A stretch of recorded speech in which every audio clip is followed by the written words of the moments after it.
It jumped to fold space and reappeared over the Hilari homeworld, then the Varnax moon bases, then the Sul mist colonies.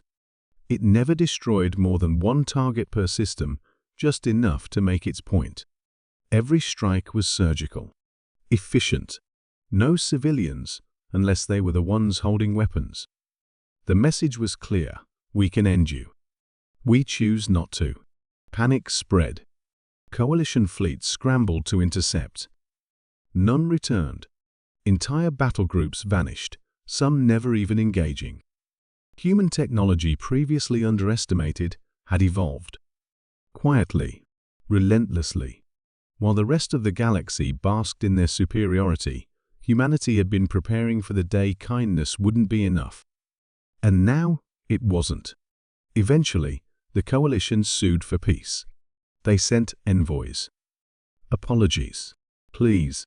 The Eternum waited in orbit above a dead star, silent and still. Finally, a single human representative emerged from the ship ambassador, Sarah Cade.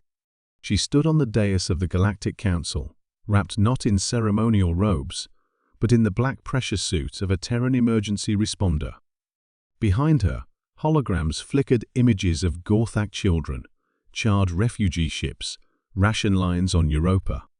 Then she spoke. "You forgot who we are," she said, voice cold and precise. "We are the species that turned extinction-level threats into vacation photos. We climbed out of our own apocalypse more than once. We have survived things your worst nightmares wouldn't dare name." She paused, then added, "And we tried to be gentle." That day, the coalition was dissolved. In its place rose the Accord of Equitable Worlds, formed with full human oversight. No longer were humans the newcomers, the unpredictable factor. They were now the quiet enforcers of balance. Not conquerors, not tyrants, but watchers, guardians. And the galaxy remembered. To this day, children of other species grow up hearing the tale, not as a threat, but as a lesson. Respect the humans. Fear them if you must. But above all, never, ever mistake their kindness for weakness. Because the day the Death Worlders stopped playing nice was the day the stars themselves trembled. Back on the Isthrayal, the lights dimmed. "Sir," Vrix whispered, antennae quivering. "Something's happening. All their satellites have just gone dark. Not offline, just blind." Krell stepped forward. "Show me." The view screen shifted.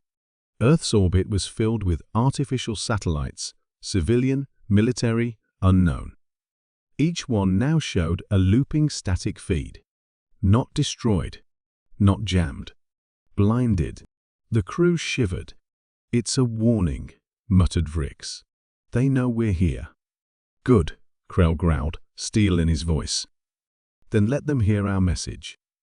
Exactly 7 minutes later, a signal was received across every major Terran frequency. It was Krell's voice, translated into smooth Terran standard. To the leaders of Earth. "I am Admiral Krell of the Varkari Dominion. You have hidden long enough behind the protection of old fears and diplomatic fables. We come not with war, but with challenge. If you are as powerful as the galaxy believes, prove it. Show us." In response, Earth said nothing. For an entire hour. Then came the reply. It was not transmitted. It was not sent. It arrived. A single ship emerged from Earth's atmosphere, sleek, black, and impossibly silent. No heat signature. No engine trail. It defied every sensor aboard the Isthrayal. Krell leaned forward, eyes wide. "What is that?" Vrix whispered. No one answered. The Terran ship hovered just outside the Varkari vessel's range. Then, a calm voice echoed inside every Varkari mind bypassing comms, translating instantly. "We do not respond to threats. We do not entertain challenges. But you have forgotten. Let us remind you why the Accord exists." Suddenly, every system aboard the Isthrayal shut down.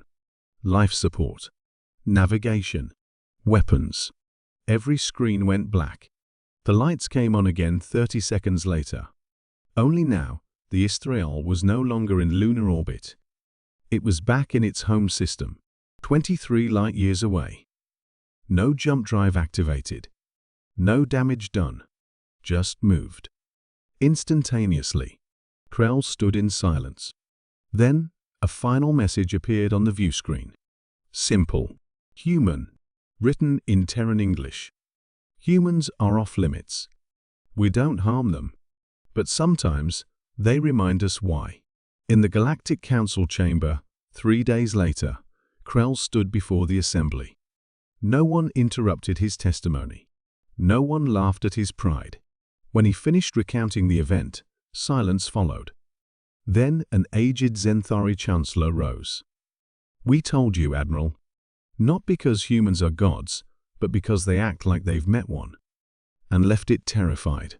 In the years that followed, the Accord was never challenged again. Not because of fear, but because of memory. The galaxy remembered.